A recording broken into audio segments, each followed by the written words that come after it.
एड़ी चोटी का जोर लगा करके हमारे देश का पूरा हिंदू समाज जहर उगल रहा है बेलगाम घोड़ों की तरह से। वो सड़क की अनैतिकता पर दौड़ रहा है, धर्म को अधर्म कह रहा है, भिक्षुओं को गालियां दे रहा है। वो रामदेव जो एक बहुत बड़ा व्यापारी है वो उपदेश दे रहा है, जिनको ये पता नहीं कि योग की परिभाषा क्या है।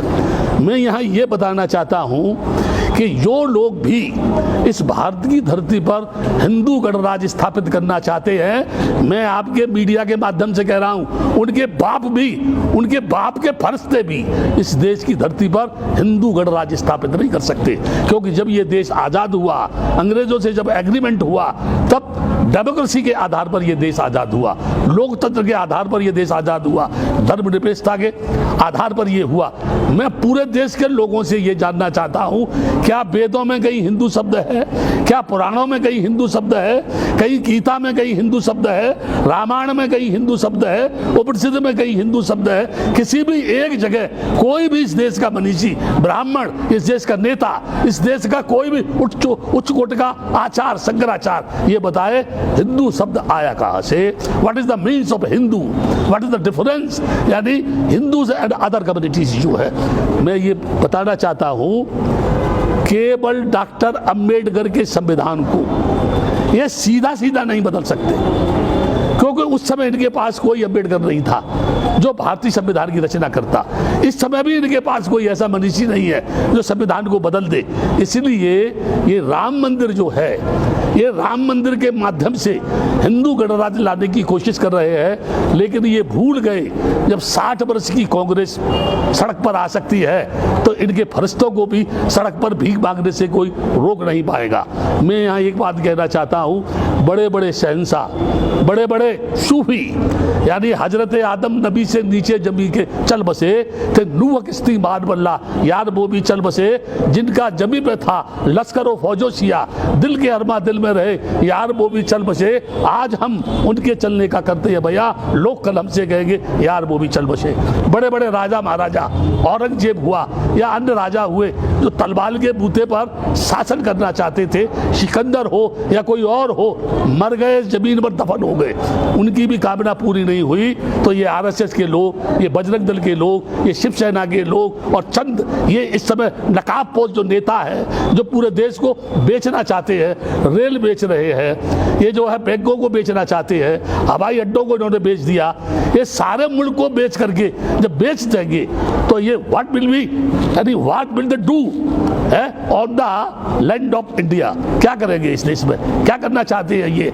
इनका मकसद है एनी हाउ ब्राह्मणी संस्कृति को भारत की धरती पर स्थापित करना। अब वो जमाना नहीं है जब कोई पुष्पमित्र सिंह भिक्षुओं का कत्ल करेगा।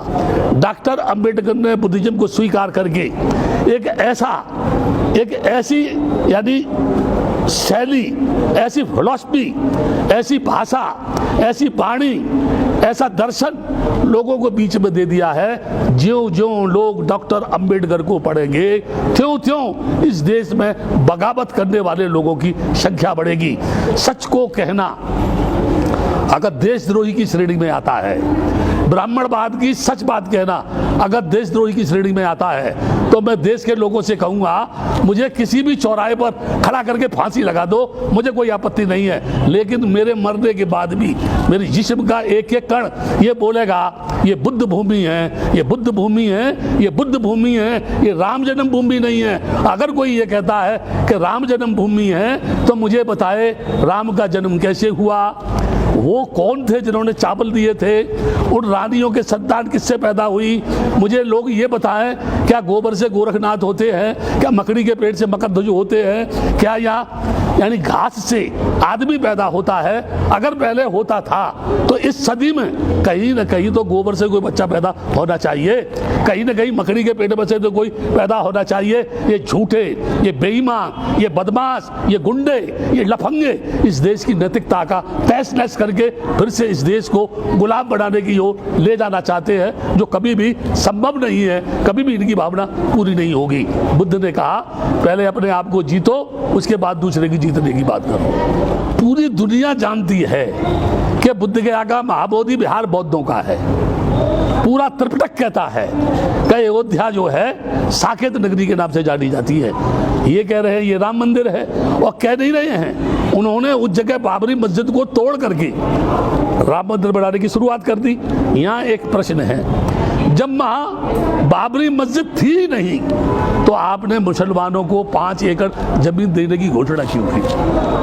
क्या आप उनको खुश करना चाहते हैं? और फिर ये अभी रक्षाबंधन आ रहा है, उसके साथ साथ ईद आ रही है, और ये 27 से फिर यानी 1-5 तारीख तक लॉकडाउन करेंगे। ये लॉकडाउन का मतलब क्या है? कोई भी आदमी किसी भी प्रकार की सरकार के खिलाफ बगावत नहीं कर सकता है, और वो जो चाह रही है उसे वो करेंगे। लेकिन मैं एक बात बता रहा हूं, ये कुछ भी कर ले ये सफल नहीं होगा। मंदिर बना ले, ठीक है ना, मंदिर बना ले। ये अभी भी किसी ने कहा, मैं कह रहा हूं इस बात को, जितने भी मंदिर हैं भारत की धरती पर, अगर उनके पुजारियों को वेतन के अलावा जो भी फंड है वहाँ, अगर पूरा फंड ये सरकार ले ले तो 130 करोड़ लोगों की समस्या का समाधान हो सकता है। लेकिन ये ऐसा नहीं करेंगे, क्योंकि मंदिर के नाम पे तो भड़काते हैं, ये मजहब के नाम पे तो लड़ाते हैं ना। इसलिए ये नहीं चाहेंगे। आप मुझे बता दीजिए, जिस भगवान को कभी देखा नहीं, जिस भगवान से कभी बातचीत नहीं हुई, जो भगवान कभी आया नहीं, जिस भगवान को पूर्वजों ने नहीं देखा, लोगों के बाप दादों ने नहीं देखा, और ये कह रहे हैं कि वो है, कहाँ है, किस जगह है? और फिर अंत में कहता हूं, जब आदमी ही दुनिया में नहीं रहेगा तो फिर भगवान को मानेगा कौन? इन मंदिरों में जाएगा कौन? इनकी पूजा कौन करेगा? इनको चढ़ावा कौन देगा?